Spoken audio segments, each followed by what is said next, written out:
Hello guys. आज की जो वीडियो है वो थोड़ी सी अलग है। इसके अंदर मैं आपको एडवाइस करूँगा कि how could you utilise your time. अगर आप इंटर्नशिप चालू कर रहे हो या आर्टिकलशिप चालू कर रहे हो, so how could you utilise that time to maximise your learnings. तो उस चीज़ के बारे में आज मैं बात करूँगा। It's been a 1 year working in a C A firm, S Kothari Mehta as an article assistant. तो मैं शेयर करूँगा कि कैसे हम अपनी लर्निंग्स को मैक्सिमाइज़ कर सकते हैं उस टाइम पीरियड में, उस टाइम फ्रेम में।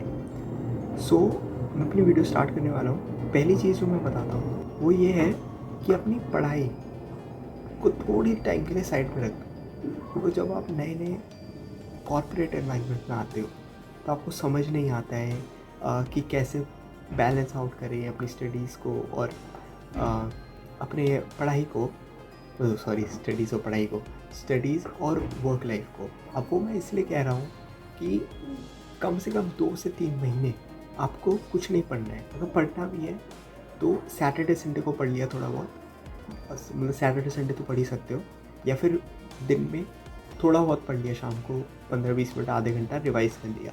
बाकी कुछ भी नया नहीं पढ़ना। उसका रीज़न सबसे बड़ा ये है कि आपको समझना पड़ेगा पहले कि कैसे मैं बैलेंस कर सकता हूँ इन दोनों चीज़ों को। क्योंकि अब आप प्रेशर में पड़ेंगे ज़बरदस्ती, ना वहाँ पे काम सीख पा रहे होंगे, या फिर आप एडजस्ट नहीं कर पाएंगे और यहाँ पे आप पढ़ भी नहीं पाएंगे ढंग से। तो थोड़े टाइम के लिए पढ़ाई को पॉज पे डाल दो।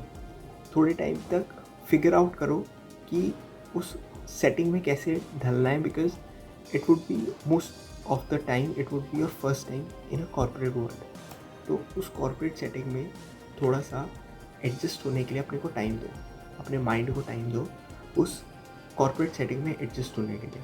तो पहली चीज़ ये है, पढ़ाई पर इतना फोकस ना करना स्टार्टिंग में। थोड़ा सा 2-3 महीने सेटल होने में, सेटल डाउन होने में टाइम दो अपने बॉडी और अपने माइंड को। दूसरा पॉइंट, जो एक सॉफ्टवेयर जो आप most of the time life में कहीं भी जाएंगे जो सबसे ज़्यादा इम्पॉर्टेंट है वो है Excel. Excel should be your number 1 priority. आपको ऑडिट करना आए या ना आए, 1 साल के बाद आप जो भी काम कर रहे हैं वो आपको करना आए या ना आए, मतलब वो स्किल्स आए ना आए, आपको एक्सेल बहुत अच्छे से आना चाहिए। एक्सेल इज़ द, मतलब एकदम जान है हर चीज़ की। आप मतलब अगर टैक्स वैक्स में हो तो आपका एक्सेल पे इतना कमांड नहीं रहेगा, बल्कि अगर आप टैक्स वैक्स में हो तब भी मैं कहूँगा कि साइड बाय साइड एक्सेल का कुछ ना कुछ सीखते रहो यूट्यूब से। एक्सेल की वीडियोस देखते रहो, वर्कशीट्स निकालो, प्रैक्टिस करते रहो, बिकॉज एक्सेल की जो स्किल्स है ना वो बहुत यूज़फुल है। मतलब I think Excel is the most important thing. जो मेरे को किसी ने बोला था कि तेरे को ऑडिट आता हो ना आता हो, लेकिन एक्सेल ज़रूर आना चाहिए। एक्सेल बहुत ज़रूरी है। आपको वी लुकअप, पिवट टेबल, मतलब शॉर्टकट्स की माउस का यूज़ ना करना पड़े। बिना माउस के आपको पूरा एक्सेल चलाना है, वो टाइम के साथ, प्रैक्टिस के साथ आ जाता है। तो एक्सेल पे बहुत अच्छी कमांड होनी चाहिए। अगर आप एक वीडियो बोलोगे तो मैं एक वीडियो बनाऊंगा एक्सेल के बेसिक्स के लिए। मैं कुछ टाइम में एक वीडियो डालूंगा एक्सेल के बेसिक्स के लिए, ताकि जो लोग स्टार्ट करने वाले हैं अपनी आर्टिकलशिप, उनको एक आइडिया हो। वो एकदम बिगनर से स्टार्ट ना करें, उनको वो जल्दी ग्रैस्प कर पाएँ जो भी चीज़ करनी है उनको। बिकॉज एक जब आप फॉर्म में जाओगे ना, आपको कोई भी सिखाने वाला नहीं होगा बैठ के कि देख ऐसे पिवट टेबल खींचती है, ऐसे भी लुकअप, कोई नहीं सिखाएगा। खुद यूट्यूब पे जाके खुद सीखना पड़ेगा आपको। तो इसलिए मैं कह रहा हूँ फर्म में जाके यूट्यूब करके सीखोगे, इससे बढ़िया थोड़ा बहुत सीख कर जाओ। वरना तो आप थोड़ा बहुत सीख ही सकते हो साइड वाले से पूछ के, देख के। बाकी थोड़ा बहुत सीख कर जाओ। एक्सेल ऐसा है चीज़ है जो आपकी लाइफ में हमेशा यूज़ आएगा, और एक्सेल वाली स्किल तो आनी ही आनी चाहिए। तीसरा पॉइंट है कि पहली चीज़, कोई भी काम छोटा या बड़ा नहीं होता। और दूसरी चीज़, आपको पैसे कितने मिल रहे हैं उस हिसाब से अपनी क्वालिटी डिसाइड मत करना कि यार मुझे तो 4,000 रुपये मिल रहे हैं या मुझे तो 6,000 मिल रहे हैं, मैं क्यों इतना अपना टाइम दूँ, या फिर मैं क्यों इतना एफ़र्ट डालूँ। एफ़र्ट अपना बेस्ट दो, चाहे आपको 4,000 मिल रहे हैं या 5,000। एफ़र्ट आपका बेस्ट होना चाहिए। आपका काम कोई 40,000 वाले से कम नहीं होना चाहिए। चाहे आपको 4,000 मिल रहे हैं, जो आपको बेस्ट आता है वो करो। Because it's mindset, it's a habit. आज आप 4,000 वाला करते रहोगे और यही सोच के करोगे मैं तो 4,000 जैसा काम करूँगा। रिस्पॉन्सिबिलिटी लो अपने काम की, take own up your work कि हाँ ये मैंने किया था।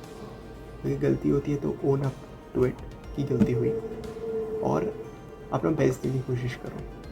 चाहे आपको स्टार्टिंग में आपको 4,000 मिल रहे हैं लेकिन आपको 10-10 घंटे बैठना पड़ रहा है, कोई दिक्कत नहीं है। क्योंकि दिस देखो वैसे मैं मानता हूँ this should be a correlation between your earning and work, but अगर नहीं है दैट डज नॉट मीन कि you compromise your quality, you compromise on how you do work, because it would define how would you do, how would you set the standards for yourself। वहाँ पर compromise नहीं होना चाहिए। दूसरी चीज़, कोई भी काम बहुत छोटा बड़ा नहीं होता। क्या पता अगर आपको लाइक PDF कन्वर्ट करने के लिए दिया है या प्रिंट करने के लिए दिया है तो ये सोचो कि यार कितना छोटा काम कर रहा हूँ। हाँ, ये नहीं है कि पूरी 2 साल की आर्टिकलशिप या ट्रेनिंग में यही करते रह जाओ, ये भी नहीं है। लेकिन अगर कोई स्टार्टिंग में ही काम दे रहा है, वाउचिंग करवाएंगे आपसे, ये सब करवाएंगे, कुछ भी छोटा बड़ा नहीं होता, हर चीज़ में कुछ सीखने का होता है। वाउचिंग आप करोगे, वाउचिंग में एक्सेल चलाना आता है, आप बेसिक आ जाता है, मतलब थोड़ा बहुत आ जाता है। वाउचर पढ़ना आ जाएगा आपको, PO SO जो भी होते हैं, सेल्स ऑर्डर, GRN, जो भी बिल ऑफ लीडिंग, ये सब पढ़ो, देखो कैसे बनते हैं, जो डिफरेंसेस आ रहे हैं उनको कैसे एनालाइज करते हैं, उसमें भी बहुत कुछ सीखने को होता है। तो कोई भी चीज़ छोटी बड़ी नहीं होती, और ख़ासकर स्टार्टिंग में when you don't know nothing, तो वहाँ पे एक ऐसा माइंडसेट कि भाई मैं तो बड़ा काम ही करूँगा, वो चीज़ नहीं होनी चाहिए। अगर वाउचिंग मिल रही है उसको कोई शिद्दत से करो। एक जिसमें मूवी का एग्जाम्पल देता हूँ, कराटे किड में वो उससे 2-3 दिन तो बस ये करवाता है, जैकेट टंगवाता है, पहनवाता है, नीचे गिरवाता है, फिर उधर उठवा के लगवाता है, और फिर बाद में उसे समझ आता है कि उसका रोल क्या था, उसका यूज़ क्या था, कॉन्सेप्ट उसके फाउंडेशन के लिए था वो। तो इसलिए कोई भी काम छोटा बड़ा नहीं होता, और हमेशा अपने बेस्ट दो। और एक और चीज़, 4th पॉइंट है ये, जो कि मैं सबसे इम्पॉर्टेंट मानता हूँ। मेरे लिए यही point is the most important point पूरी आर्टिकलशिप में, वो है कम्युनिकेट। कम्युनिकेशन आपका बहुत स्ट्रॉन्ग होना चाहिए। आप लोगों से वहाँ जाके बात करो, मिलो। If you are an introvert, जो कि मैं भी हूँ, लेकिन get out of your shell, of your comfort zone. Because मैं ये मानता हूँ कि आर्टिकलशिप में शायद आप कुछ सीखो या ना सीखो, hard skills are not that important मेरे हिसाब से। जो BTech वाला बच्चा होता है वो 4 साल में शायद 6 महीने इंटर्नशिप करता होगा, लेकिन हाईएस्ट पेइंग जॉब्स उनकी लगती है। क्यों? क्योंकि उनका कम्युनिकेशन स्ट्रॉन्ग होता है। They know how to present themselves, they know how to interact with client. वो चीज़ हमें नहीं आती। हम एक्सेल के तो चैम्पियन बन जाते हैं। एक्सेल तो हमें भाई एकदम सारे पिवट विवट सब आता है भाई, एकदम मस्त आता है, लेकिन हमें कम्युनिकेट करना नहीं आता। हमें बस क्लाइंट से डेटा मांगना नहीं आता है, उससे आगे हमें कुछ नहीं आता। हमें नहीं पता है कॉर्पोरेट सेटिंग में मतलब कैसे नेटवर्किंग करें, कैसे बात करें, कैसे सीनियर्स को रीच आउट करें। वो चीज़ें सीखो। वो चीज़ें जितनी आपको काम आएंगी, कुछ भी काम नहीं आएगा। हार्ड स्किल्स क्या है? कोई भी आप कंपनी में जाएंगे, वो कंपनी खुद आपको सिखाएगी। आप जिस भी रोल में जाएंगे, उस रोल में आपको उस कंपनी के हिसाब से सिखाया जाएगा। ऐसा नहीं है कि आपने ये रोल कर लिया, अब आपको भी ज़िंदगी यही करना है, इसकी पूरी लर्निंग लेके जानी है। ऐसा नहीं होने वाला। आपने किया स्टैट में, कल को जॉब इंटरनल में करोगे, वो सिखाएंगे वही कंपनी वाले, या स्टैट में भी जाओगे तो कंपनी वाले अपने हिसाब से सिखाएंगे कि उनके यहाँ कैसा है होता है पूरा प्रोसीजर, तो कंपनी वाले आपको सिखाएंगे। उसके लिए आपको हार्ड स्किल्स ऐसा नहीं है कि इग्नोर करनी है, but I am saying communication, how to deal, how to grow your network, how to reach out to people, how to reach out to your colleagues, your seniors, should be a very important role in your articleship or internship or whatever you're doing. uh, Focus on your communication, focus on how to make friends, so that's it from my side guys. एक Excel पे मैं video बनाऊंगा कि basics क्या है Excel के। बाकी अगर आपको कुछ भी डाउट होता है, कुछ भी पूछना है, कुछ भी गाइडेंस चाहिए, तो यू कैन कमेंट मी, या फिर कहीं मैसेज वैसे कर देना, इंस्टाग्राम या लिंक्डइन विंक्डइन कहीं भी कर देना, मैं रिप्लाई ज़रूर करूँगा। तो कुछ भी पूछना है पर्सनली, कुछ गाइडेंस लेनी है तो ले लेना, कोई दिक्कत नहीं है। तो that's it from my side. So यही है, मेन फोकस अपना कम्युनिकेशन पे रखो, नेटवर्क करो, एक्सेल सीखो, काम करो वही मन लगा के, और क्या है। ठीक है, चलो दैट्स इट।